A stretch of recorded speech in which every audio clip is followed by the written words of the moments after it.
મારા પાડોશી ખૂબ જ સુંદર અને યુવાન હતી અને તેની યુવાન પુત્રીને અમારા ઘરે છોડીને ગયા હતા, જેને કામ અર્થે બીજા કોઈ શહેરમાં જવાનું થયું હતું. તે છોકરી ખૂબ જ સુંદર હતી. તેને જોઈને મારા ઈરાદા મલિન થઈ ગયા હતા. એક રાત્રે મારી પત્ની તેણીની તબિયત બગડી અને તેણીને હોસ્પિટલમાં દાખલ કરવામાં આવી. તક ઝડપીને હું ઘરે આવ્યો અને તેને મારા રૂમમાં લાવ્યો. આ જોઈને મારા પગ તળેની જમીન નીકળી ગઈ. મારી સામેની તે છોકરી. હવે સાંભળો મારી વાર્તા મારા શબ્દોમાં. ચાલુ શરૂ કરીએ. આ આખી વાર્તા છે અમારા ઘરની પાછળની ગલીમાં અમારી પાડોશી રહેતી હતી અને તેને મારી પત્ની સાથે સારા સંબંધો હતા. ગોરો રંગ, તે ખૂબ જ સુંદર હતી. હું તેની સુંદરતા જોઈને દંગ રહી જતો હતો. ગરીબ વ્યક્તિ પણ સુંદરતા મેળવવા માટે નસીબદાર હોય છે. તેની સુંદરતા જોઈને હું સાવ પાગલ થઈ ગયો હતો. દોસ્તો, જલ્દીથી વિડીયો લાઈક કરી ચેનલ સબસ્ક્રાઈબ કરી દો. પછી એક રાત્રે હું મારી પત્નીના દૂધના ગ્લાસમાં ઊંઘની ગોળી નાખીને સૂઈ ગયો. ઊભો થઈને તે છોકરીના રૂમમાં આવ્યો અને પછી મેં તે છોકરી સાથે શું કર્યું. એક સુંદર સ્ત્રી હંમેશા પુરુષની નબળાઈ હોય છે. એવું લાગે છે કે તેની ઈચ્છા વગર પણ એના તરફ આકર્ષિત થઈ જાય છે. અને પછી સુંદર છોકરીઓની વાત જ અલગ હોય છે. ઘણી બધી સુંદર અને આકર્ષક સ્ત્રીઓ હોય છે અને પુરુષ પણ આપોઆપ તેની તરફ જવા લાગે છે. મારી સાથે પણ એવું જ થયું. આ બાજુ અમારા પાડોશીને અચાનક બીજા શહેરમાં જવાનું થયું. તેની દીકરીના સ્કૂલમાં પેપર ચાલુ હતા, તેથી જતી વખતે તે તેની દીકરીને મારી પત્ની સાથે અમારા ઘરે મૂકી ગયો. તેની 16 વર્ષની દીકરી, જેનું નામ કોમલ હતું, તે જોઈને એક લાગણી થઈ ગઈ મારામાં. જ્યારે પણ ઘરે આવું ત્યારે હંગામો થતો હતો. તે મારી પાછળ જ આવતી હતી. ક્યારેક તે મને પાણી આપતી હતી તો ક્યારેક મારી પાસે બેસીને વાતો કરતી હતી. તેના વર્તન મને ખૂબ જ પરેશાન કરી નાખ્યો હતો. બસ પછી તેના વર્તને મને પાગલ કરી દીધો હતો.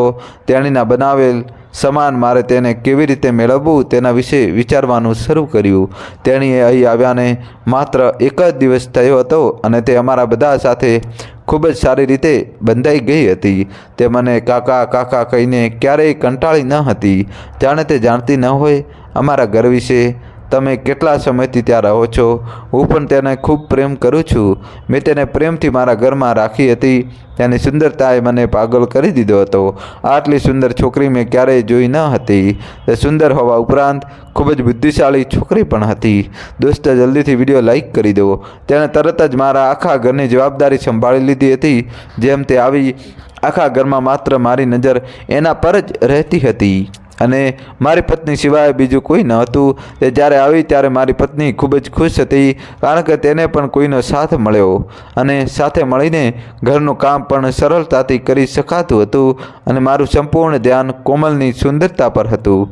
એક દિવસ જ્યારે મેં કોમલને ચા લાવવા કહ્યું ત્યારે તે ઝડપથી ઊભી થઈ અને ચા બનાવવા રસોડામાં ગઈ. તે સમયે મારી પત્નીએ ધાબા પર ઘઉં સૂકવવા માટે રાખ્યા હતા અને મેં તે તકનો લાભ લઈને તેને મારી પાસે બેસાડી અને પછી તેનો મને ખ્યાલ પણ ના આવ્યો કે હું તેના ગાંડપણમાં ખોવાઈ ગયો હતો. તે મારી સામે આમ જોવા લાગી, પણ મેં તેને આ રીતે વ્યક્ત કર્યું. મેં તેને કહ્યું કે આજે સાંજે હું તેને મારી સાથે આઈસ્ક્રીમ ખાવા લઈ જઈશ. આ સાંભળીને એ ખુશ હતી. મેં ખુશ થઈને તેનો હાથ પકડી લીધો. આઈસ્ક્રીમ ખાવાના નામે મને એવું લાગ્યું કે જાણે તેને કોઈ મોટી ખુશી મળી હોય.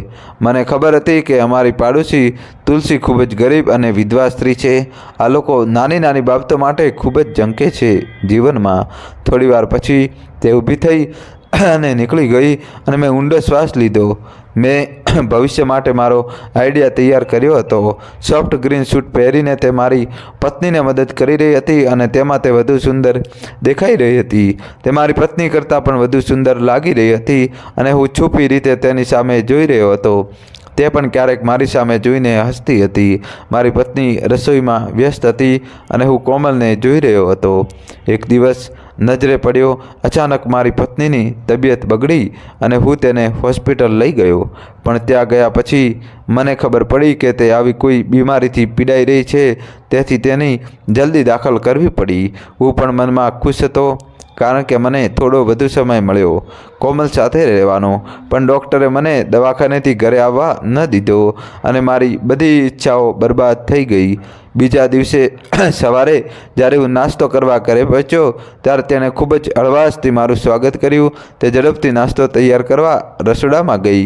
હું વ્યસ્ત થઈ ગયો અને તે કોઈ પણ જાતના દુપટ્ટા વગર મારી સામે ઘૂમી રહી હતી. તેના કપડાં તેના શરીર પર એવી રીતે ફિટ થઈ રહ્યા હતા કે તેનું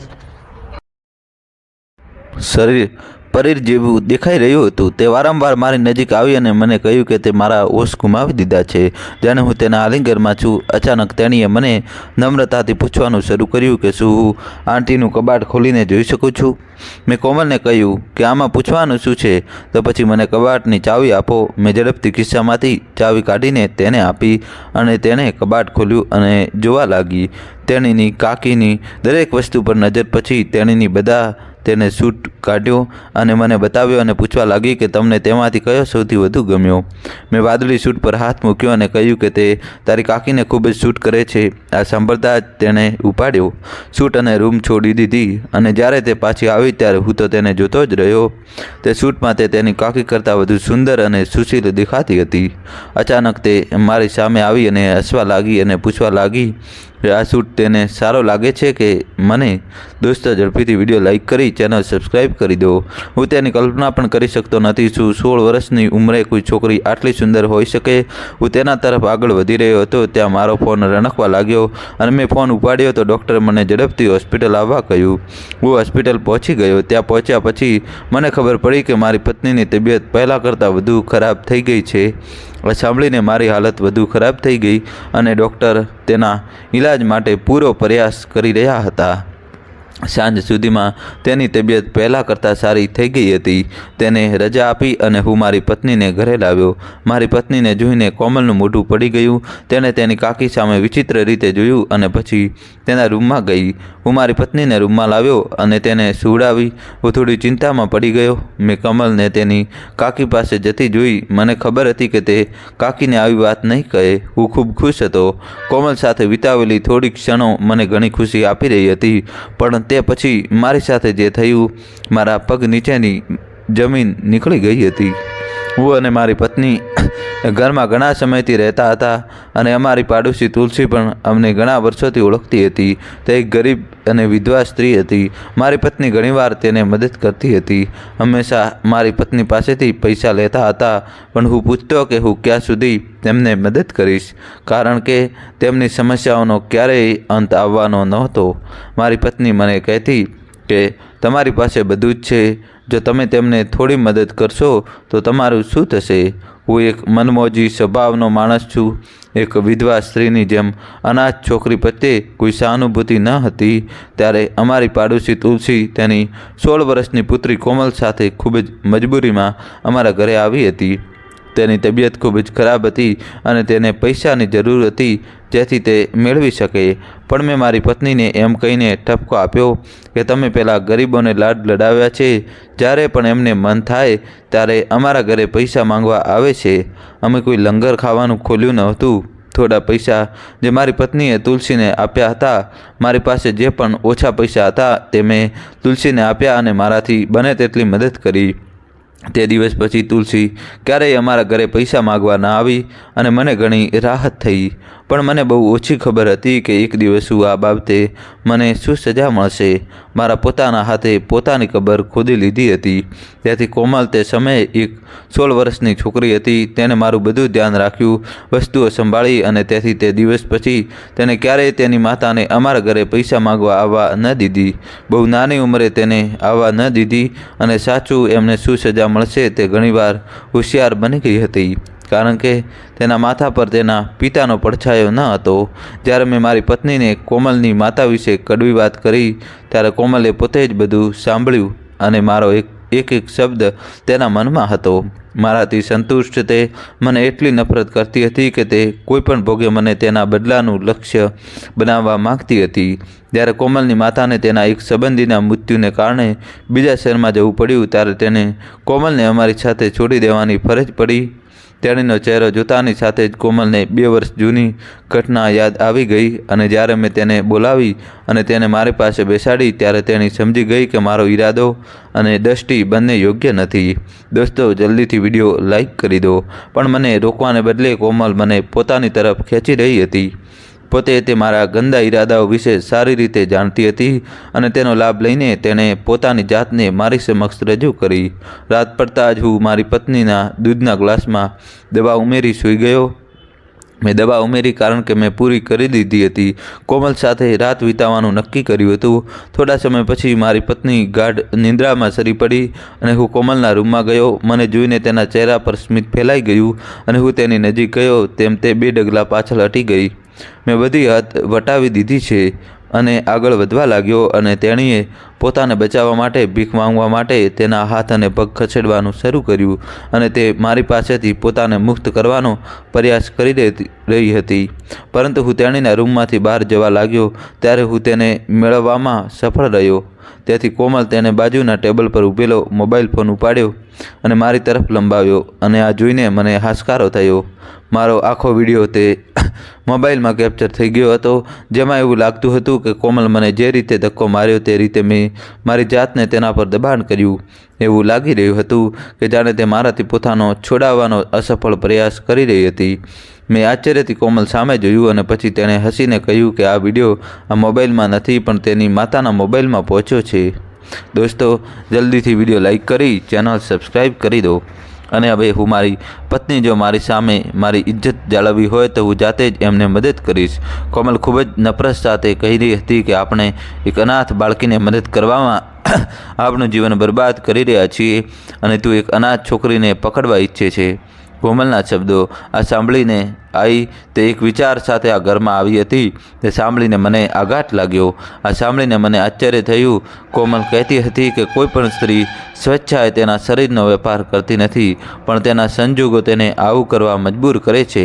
તેણીએ કહ્યું કે જ્યારે તેના ઘરે ખાવા માટે કંઈ નહોતું અને અમે દિવસમાં માત્ર એક જ ટાઈમ ભોજન માટે તડપતા હતા, ત્યારે મેં તેને મદદ કરવાની સ્પષ્ટ ના પાડી દીધી હતી. મારી પાસે પૈસાની કોઈ કમી ન હોવા છતાં તેણીએ કહ્યું કે જ્યારે તમે ઈચ્છો તો મારા શરીર પર તારા પૈસા મારા પર પાણીની જેમ ખર્ચવા રાજી ન હોવા છતાં, કારણ કે હવે તારે શું કરવું છે તે સાંભળ. હવે તું દર મહિને મારા ઘરનો ખર્ચ સંપૂર્ણપણે ઉપાડીશ, નહીંતર હું તારી પત્નીને આ વિડીયો બતાવીશ અને તારા પર બળાત્કારનો કેસ કરીશ. પછી હું કોમલની વાત સાંભળીને હું મૃત્યુથી ડરી ગયો, કારણ કે હું કલ્પના પણ કરી શકતો ન હતો કે મારી પત્નીને આ વિશે ક્યારેય જાણ થશે. મેં કોમલને કહ્યું કે હું દર મહિને તેને મદદ કરીશ, પણ કોમલે બીજી એક શરત પણ મૂકી, જેનાથી મારું મન એકદમ ચકનાચૂર થઈ ગયું. દોસ્તો, ચેનલ સબસ્ક્રાઈબ કરી દો ને જલ્દીથી.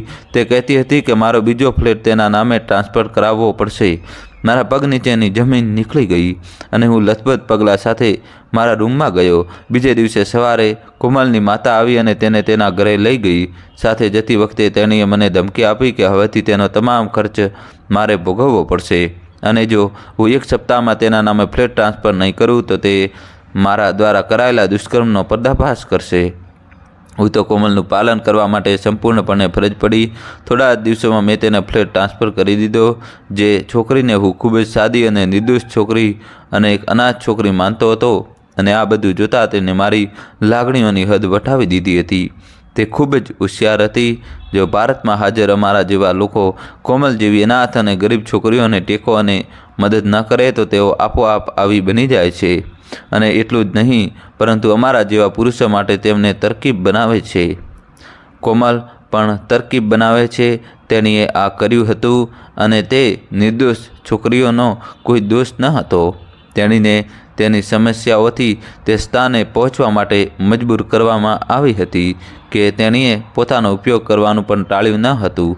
હું એક અનાથ છોકરીને દિવસમાં 2 સમયનું ભોજન માંગવામાં શરમાતી હતી અને હવે હું તેના ઘરનો તમામ ખર્ચ ઉઠાવવા મજબૂર હતો.